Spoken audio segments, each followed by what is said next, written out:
Amis d'Ivoire TV, bonsoir. Je suis très heureux de vous retrouver à Question à un expert ce soir.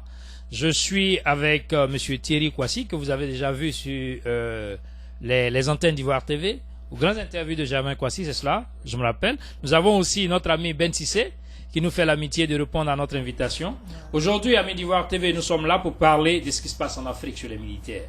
Nous nous posons la question de savoir qu'est-ce qui se passe dans la tête des militaires. Nous avons donc avec nous Thierry Kouassi, qui est un militaire américain à la retraite. Bien jeune, il nous dira pourquoi, très jeune, il est allé à la retraite. Il est aussi inspecteur de sécurité à G4S, c'est cela? C'est une compagnie de sécurité. Il nous dira aussi ce à quoi ça sert. Il est aussi étudiant en laboratoire médical de technologie à Mercer Community College. Merci, Monsieur Kouassi, d'avoir répondu à notre invitation. Et nous sommes très heureux de vous avoir. Nous avons avec nous aussi M. Ben Sissé. M. Ben Sissé, que vous connaissez, qui est ingénieur civil, c'est cela? Il est le CEO de Nemba et de Benso Construction, des entreprises qui aident à la construction au niveau des compagnies américaines. Et ils peuvent même aider, c'est cela, au niveau de tout ce que nous entreprenons ici, aux États-Unis et même là-bas en Côte d'Ivoire. Nous allons donc commencer avec vous, Monsieur Kouassi. Vous êtes militaire, retraité. Qu'est-ce qui se passe dans la tête des militaires africains? Bon, au début, j'avais tenté de savoir plus pourquoi je suis à la retraite, vu mon âge, tout ça. C'est quand vous êtes militaire, on vous envoie souvent au 26 et que médicalement, vous ne pouvez plus continuer le travail, mais le contrat existe. C'est-à-dire que si le contrat est sur 6 ans et qu'avant les 6 ans, que vous avez un problème médical, on te fait un medboard. Et le medboard voit rapport à ton cas, si tu es à la retraite ou pas. C'était mon cas. Bon, ils ont vu le cas, il y avait un problème au niveau de ma colonne vertébrale qui était cassée. Ils ont dit que je ne pouvais plus continuer le travail, donc c'est pour ça qu'ils m'ont retraité. Ah, ok, d'accord. Donc c'est une retraite anticipée. Il y a une retraite anticipée. Voilà, si on peut dire ça comme ça. Bon, revenons à ta question. Pourquoi les militaires font... Qu'est-ce qui se passe dans la tête des militaires, surtout en Afrique? Je voulais répondre à ta question sur 2 niveaux. D'abord, l'aspect politique. Vous voyez, quand un militaire ne veut plus prendre les armes, qui veut faire la politique, cela contribue aussi à un coup d'État. C'est aussi un problème de discipline. Est-ce que vous voyez, est-ce que la formation qu'on donne à nos militaires africains, et on les demande à respecter les lois de la nation. Est-ce qu'on leur donne aussi les lois de la nation? Est-ce qu'on les forme dans ce domaine de la loi constitutionnelle? Est-ce qu'ils sont formés envers cela?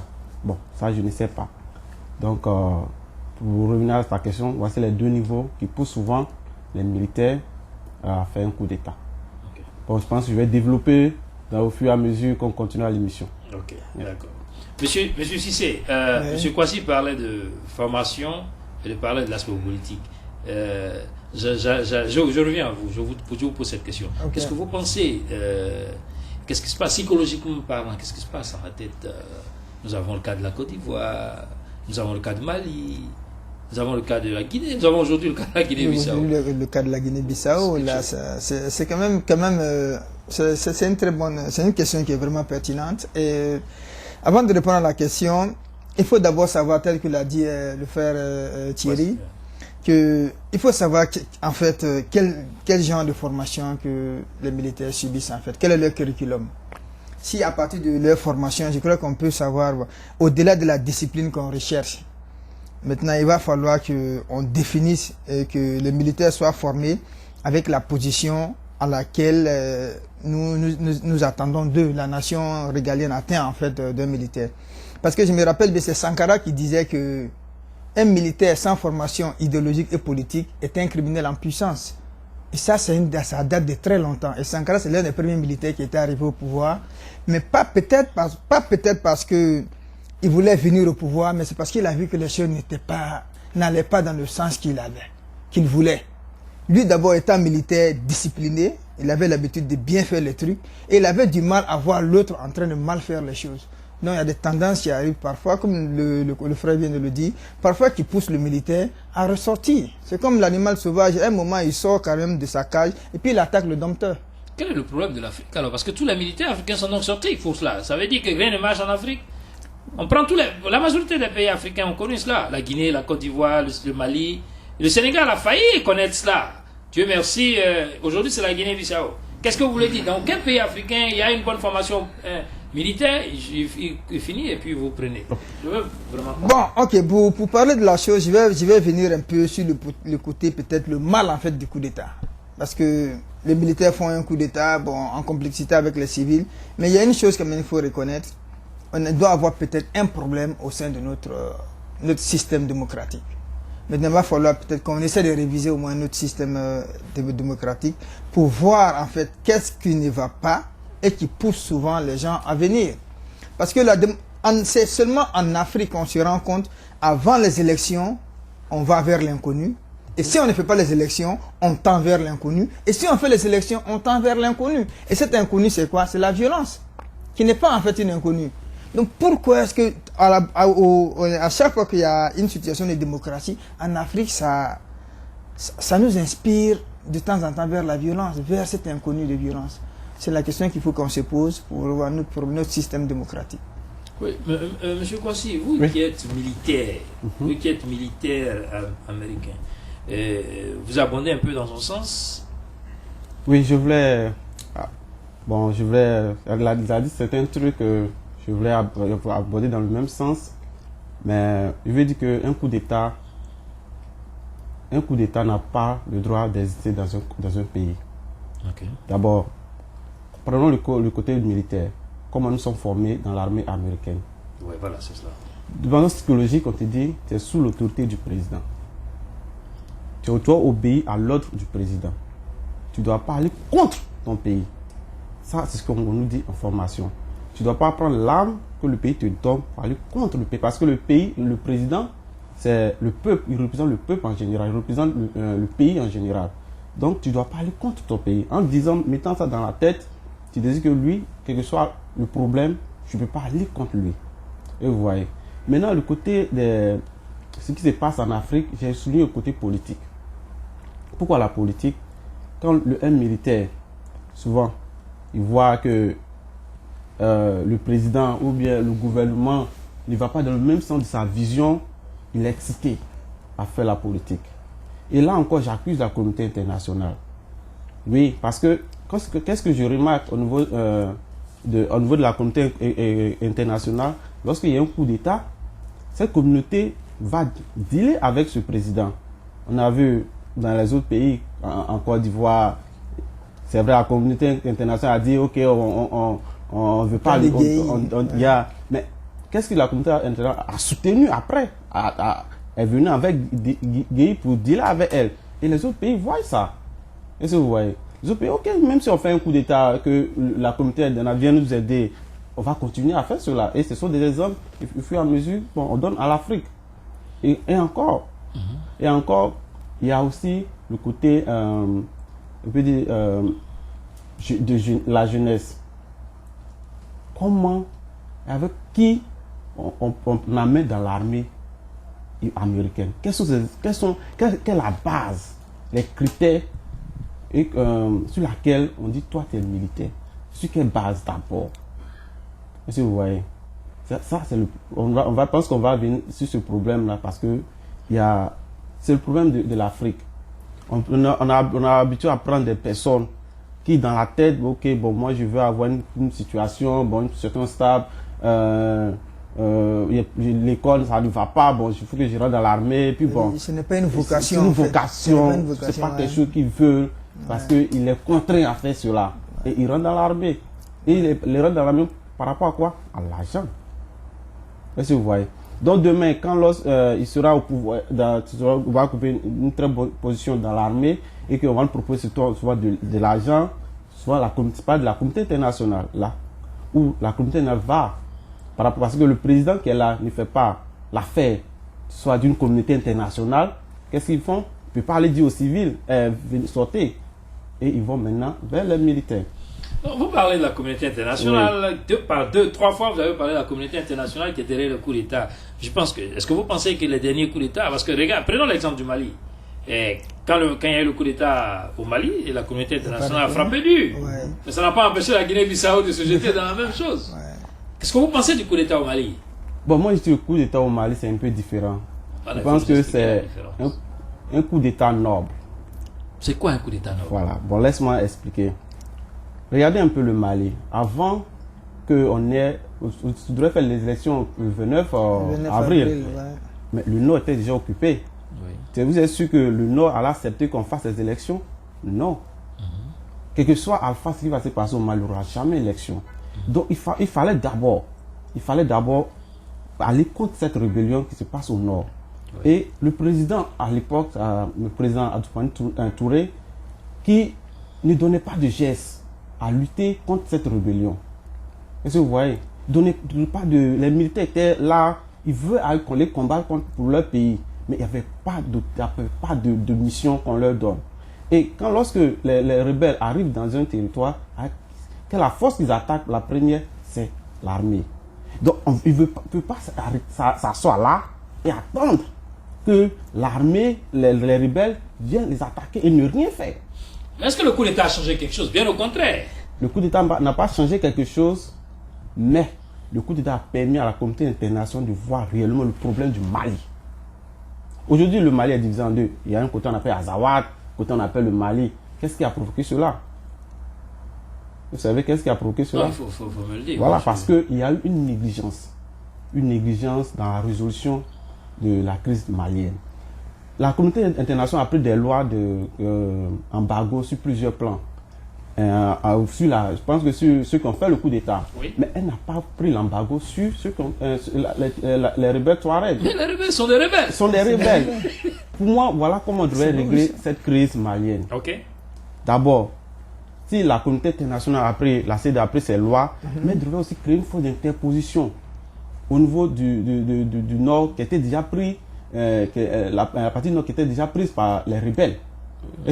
Mais qu'est-ce qu'ils ont pris des lois, des embargos sur ceux qui ont pris le pouvoir et les rebelles ont avancé. Est-ce que vous voyez? Il fallait d'abord créer une force d'interposition, bloquer les rebelles. Des autres, Les rebelles, c'est-à-dire quoi? Cette force d'interposition, il fallait voir aussi, est-ce que l'embargo pris par la CEDEAO est aussi respecté là-bas? On se limite sur un clan et on veut régler cette crise malienne, c'est impossible. Et j'ai discuté avec certaines personnes qui m'ont dit que après ça va régler de manière diplomatique. Non, au Mali on ne peut pas régler cette crise de manière diplomatique. Non, on ne peut pas régler ça. On peut dire que c'est la force qui va régler le problème du Mali. Et donc vous avez dit que le coup d'État au Mali est un coup d'État noble. Oui. Qu'est-ce que vous pensez, monsieur Cissé, de cela? Bon, dit que c'est un coup d'État noble, moi j'ai un coup d'État, c'est un coup d'État. Il faut appeler le chat par son nom. Bon, dit que le coup d'État était noble. Bon, il arrive un moment où le peuple, ou alors la population arrive à une certaine exaspération et peut-être à la recherche d'une bouffée d'oxygène et tenter de faire un coup d'État. Bon, en fait, le coup d'État, en tout cas, je l'ai condamné. Comme tout coup d'État d'ailleurs, il va falloir que l'Afrique sorte de cette tragicomédie de coup d'État où les gens, à tout bout de champ, pensent qu'avec une Kalachnikov, on peut venir au pouvoir. La gestion du pouvoir, c'est-à-dire, on ne gère pas un pays qui veut. C'est le père de la nation qui nous dit, il faut Félix Houphouët-Boigny. Pour administrer un pays, on a besoin de beaucoup de choses encore. Est-ce qu'on est prêt d'abord à gérer un pays? Il faut que les gens se candidatent. Quand on vient, le fauteuil présidentiel que nous occupons, il est temps que nous sachions que ce n'est pas une fonction, ils nous appellent. C'est quelque chose, quand on finit, il y a une vision, on fait avec un groupe. Et le président le disait chaque fois, faisons en sorte que nous ayons l'esprit d'équipe. C'est Dieu qui nous aide à retrouver celui qui nous guide. C'est le guide. Mais lorsqu'on arrive, on prend un coup d'État parce qu'on est mécontent, parce qu'on n'a pas fait la guerre, et qu'on se retrouve maintenant à la même position que le président, et 3 jours après, on récupère encore 2 autres villes. Il y a Gao qui est tombé, Tombouctou est tombé, Kidal est tombé. Et là, maintenant, ils ont pris les 2 tiers du territoire malien. Et toi, tu as fait un coup d'État avec le motif que l'autre n'arrivait pas à combattre l'autre. Il y a un problème. La communauté, la CEDEAO a bien joué son rôle, je crois. La CEDEAO est intervenue. Elle demande à rétablir l'ordre constitutionnel. Il y a une chose, il faut que les gens comprennent. Le monde a son propriétaire. Tel que M. Thierry, de la manière où vous régnez dans votre maison, la famille vous écoute, vous êtes le chef de famille. Personne ne va aller au-delà de vos lois. Au niveau de notre pays, nos présidents, on ne va pas au-delà de ce monde-là aussi, ils ont leurs propriétaires. Il est temps qu'on sache. Il faut faire la lecture des trucs, des lois internationales. Il y a une règle de jeu internationale qui est là. Il faut respecter. Pour qu'on aide un pays, s'il n'y a pas d'ordre, si le pays n'est pas légitimement représenté, il ne peut bénéficier d'aucun avantage. Même s'il est membre de la CEDEAO, tu arrives à la faveur d'un coup d'État, on te dit, mais on ne reconnaît pas le pays. Voilà pourquoi on les a boutés de la CEDEAO. On dit, on ne reconnaît pas le Mali est exclu de la CEDEAO. Le Mali a été exclu de l'Union africaine. Donc mais finalement, ça allait partir comme ça. Bon, alors que si on avait trouvé une formule et qu'on était arrivé, par exemple, c'est l'absence des institutions en Afrique qui nous crée des problèmes. On a un problème avec le président, on saisit la Cour de justice. Bill Clinton a eu des problèmes, mais ils ont pris la justice pour faire impeachment. Si on a un problème, on a de la guerre au truc, le président ne veut pas donner des armes au truc, on envoie à la Cour suprême, ou que le président va venir s'expliquer devant les gens. Pourquoi est-ce que tu ne veux pas donner les armes aux militaires pour aller combattre pour l'intégrité territoriale du pays? Si ça doit passer à l'Assemblée, ça passe à l'Assemblée. Tant que nous n'allons pas créer des institutions solides, Obama l'a dit à Accra, il faut créer des institutions solides afin que nos États soient forts. Les coups de ça sont des corollaires de la faiblesse de nos institutions en fait en Afrique. Moi, c'est ce que je pense. Voilà, Je voulais ajouter voilà non, oui, allez-y. En fait, le coup d'État, j'ai condamné le coup d'État. Oui. Mais j'ai expliqué de manière militairement pourquoi le coup d'État était noble. Ok. Qu'est-ce que vous voyez? Quand il dit un coup d'État est noble, de façon militaire. Tu vois? Parce que civil, ok, le coup d'État. Moi, j'ai condamné le coup d'État au Mali. Mais quand je me suis retiré et j'ai analysé un peu cette crise la crise du Mali, je pense que j'avais un problème au Mali. Ouais. Et tu as souligné un point que la Constitution, on a un problème au niveau de la Constitution. On n'a pas de constitutions fortes en Afrique. Ouais. Des institutions fortes, tu m'excuses. Ça, c'est un point que vraiment, je tiens à aller dans ce même sens que tu viens. Il y a un problème au niveau de la Constitution, des institutions africaines. Aux États-Unis, je me rappelle une fois, on était sur la base, ils avaient dit que les militaires n'allaient pas recevoir leur salaire pendant un mois. Parce qu'ils avaient appris ça au niveau fédéral, il y avait un problème comme ça. Ouais. Mais ça a commencé à dégénérer au niveau des bases militaires. Vous étiez prêt à faire un coup d'État ici? non. Il a vu que beaucoup de gens commençaient à se plaindre. Oh non, d'autres disaient qu'à telle date, s'il ne reçoit pas son salaire, lui, il va enlever son uniforme, puis il va aller chez lui au pays, chez lui pour visiter sa famille. Est-ce que vous voyez? Donc, il veut dire que quoi? Il y a tous les problèmes, il y a toujours un problème dans les bases militaires. Comme l'a dit, ça dépend des institutions.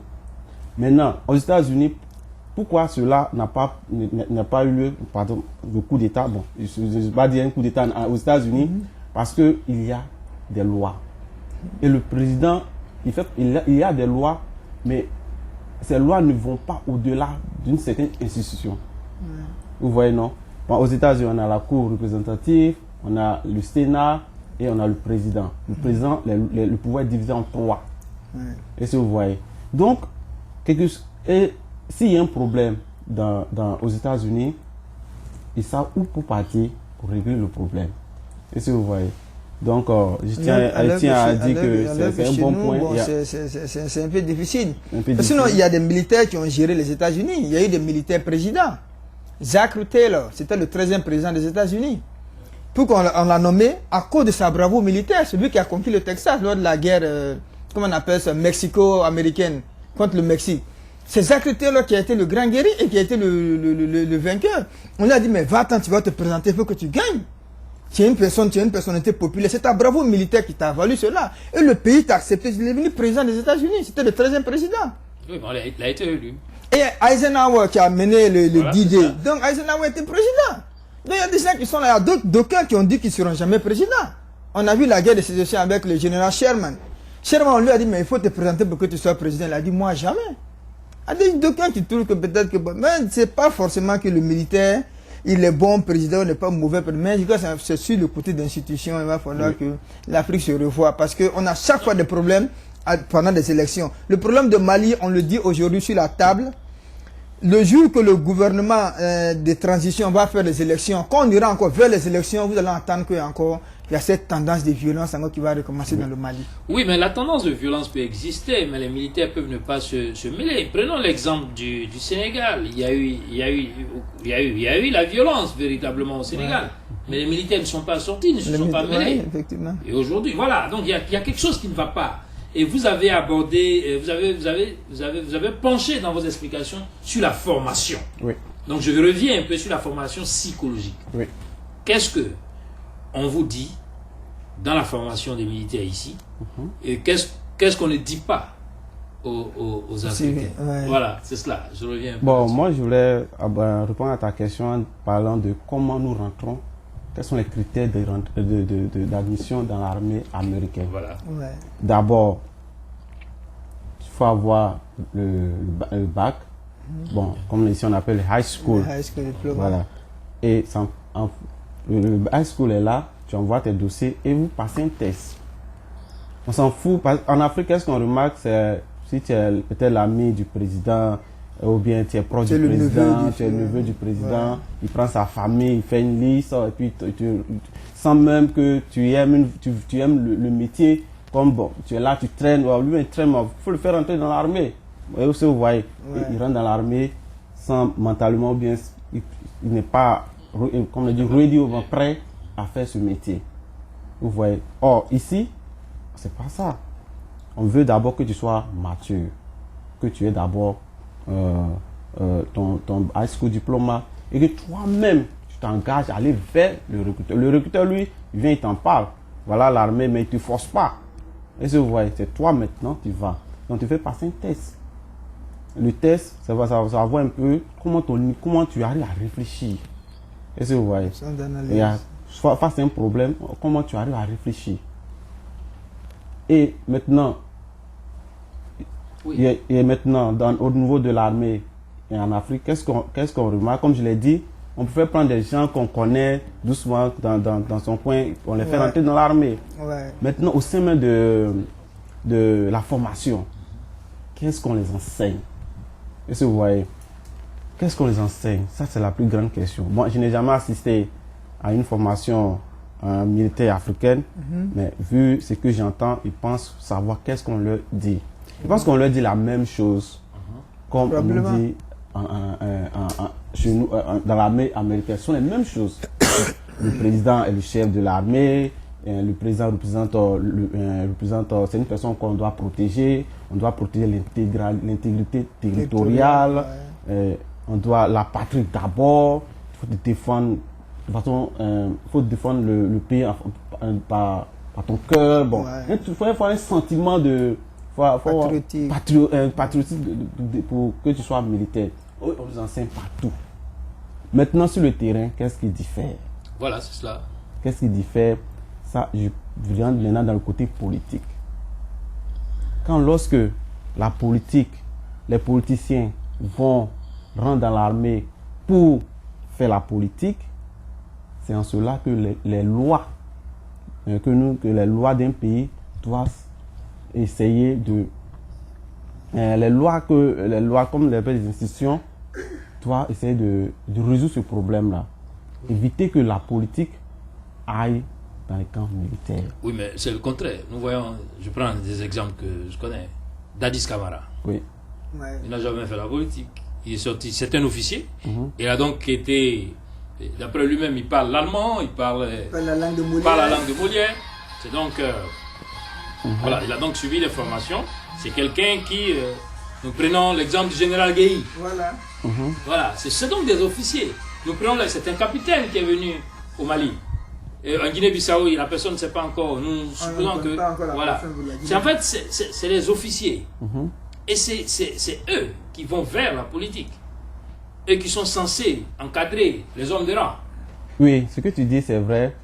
Mais souvent, quand il y a un coup d'État, les officiers font partie des coups d'État, mais souvent ce sont les soldats qui font le coup d'État et ils ont besoin d'un leader. Est-ce que vous voyez? Et souvent ils prennent quelqu'un qui est un peu gradé par rapport à eux Quand tu as écouté un peu au niveau du coup d'État au Mali, le capitaine Sanogo disait que ça a commencé par les enfants. Bon, quand le ministre de la Défense est parti pour essayer de régler le problème au niveau de la base, il y avait un problème, ils avaient commencé à chauffer là-bas. Et que les enfants, ce que je me rappelle, ce qu'il a dit, que les gens ont commencé à prendre les armes, eux, par rapport à ça, ils ont suivi le mouvement. Au début, lui n'était pas là, il n'était pas dans le mouvement. C'est lorsque le mouvement a commencé à dégénérer, à grandir, que eux aussi ont suivi le mouvement. Souvent, Gueye disait que quoi, lui, il était dans son village, ils sont allés le chercher, venir. Et vous voyez. Souvent, l'officier peut, moi comme ça, on nous dit, quand on dit, l'officier peut te dire, va faire ça. Mais on dit, il faut penser d'abord avant de faire. Moi, je me rappelle, c'est ce que l'un de mes leaders m'a dit. On te dit, il faut faire ça, mais est-ce que ce que tu es en train de faire, ça va t'arranger ou pas? Je me rappelle, lorsqu'on partait en guerre, si on te dit, va là-bas, un officier ou bien quelqu'un te dit, va là-bas, que tu sais que en allant là-bas, tu peux mourir, tu refuses. Tu dis, je ne vais pas. Il ne va pas te condamner pour ça.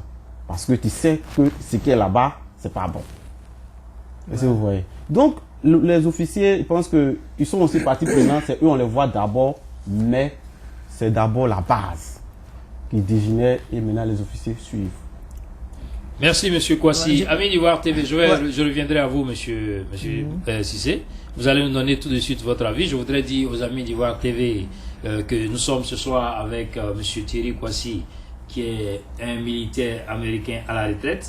Ça me plaît bien de parler de cela parce qu'il est très jeune et il est retraité. Nous avons M. Ben Cissé qui est avec nous, qui est le CEO de Nemba et de Benso Construction, qui sont là, qui nous font l'amitié de venir avec nous aujourd'hui pour nous parler de la psychologie des militaires africains parce que ça nous préoccupe. Nous voyons qu'en Afrique, il y a une série de coups d'État militaires sans explication véritable.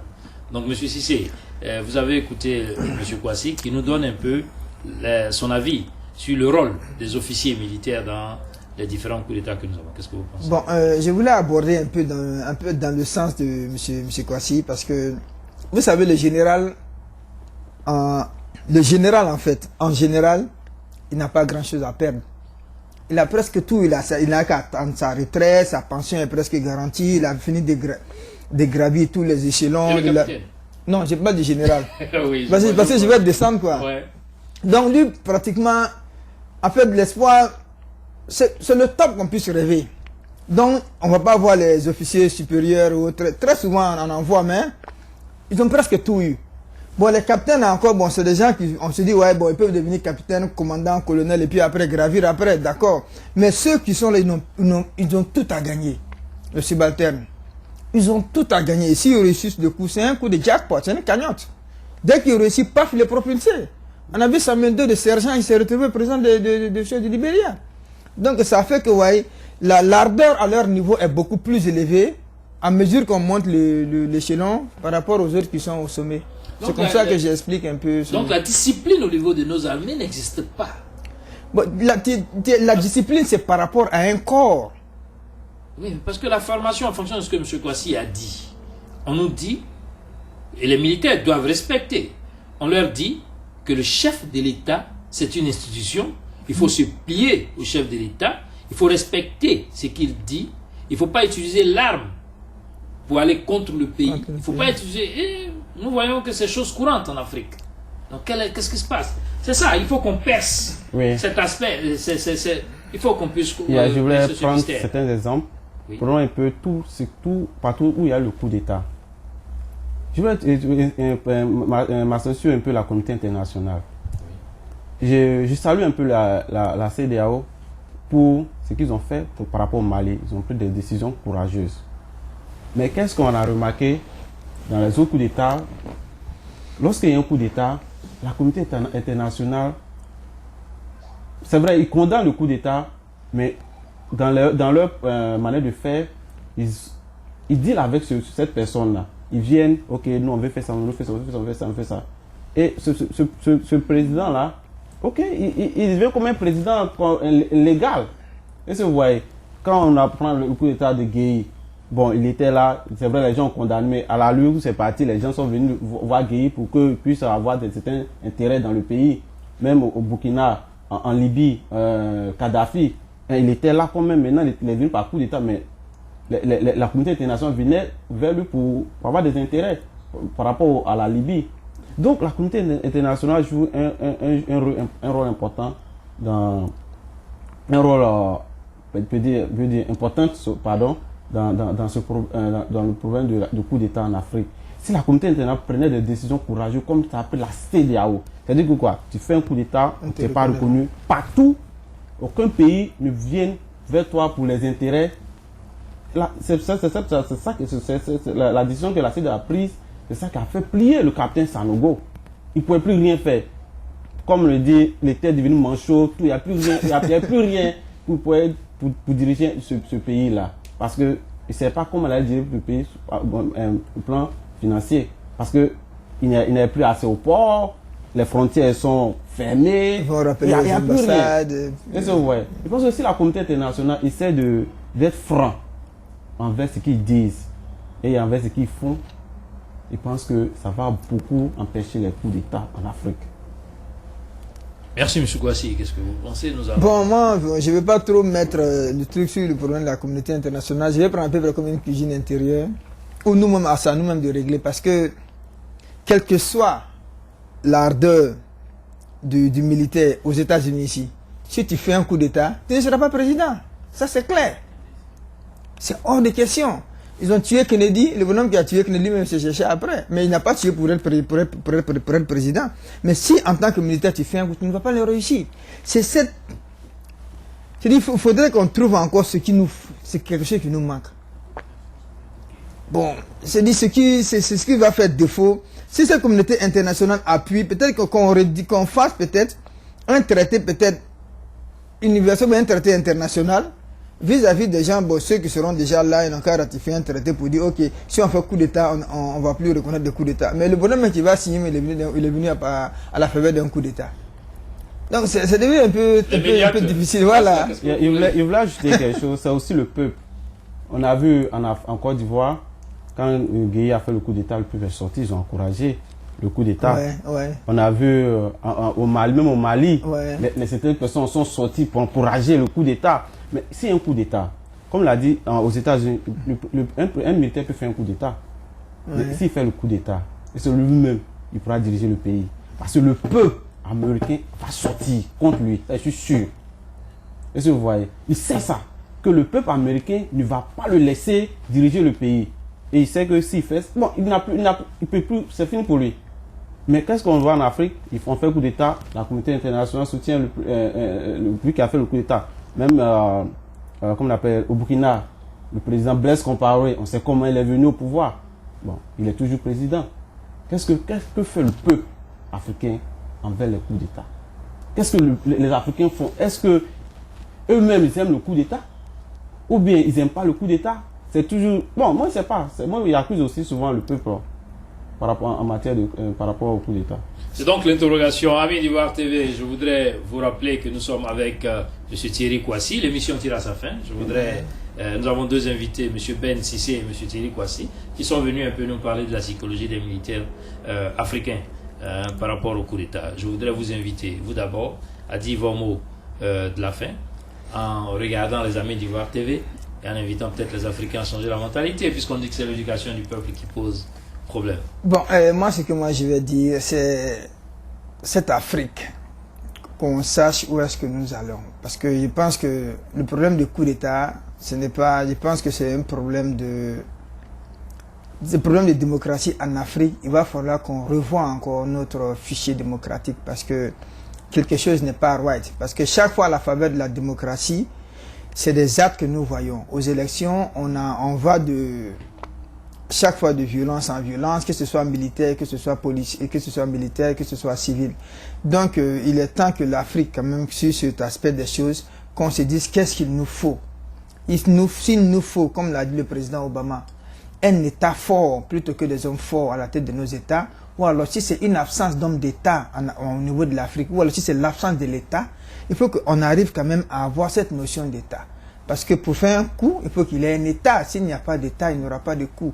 Donc cet État, il va falloir que nous cherchions à solidifier notre État. C'est ce que moi, le message que je pourrais lancer à tout le monde. L'énigme reste, parce qu'on ne sait toujours pas pourquoi est-ce qu'il y a un coup d'État en Afrique.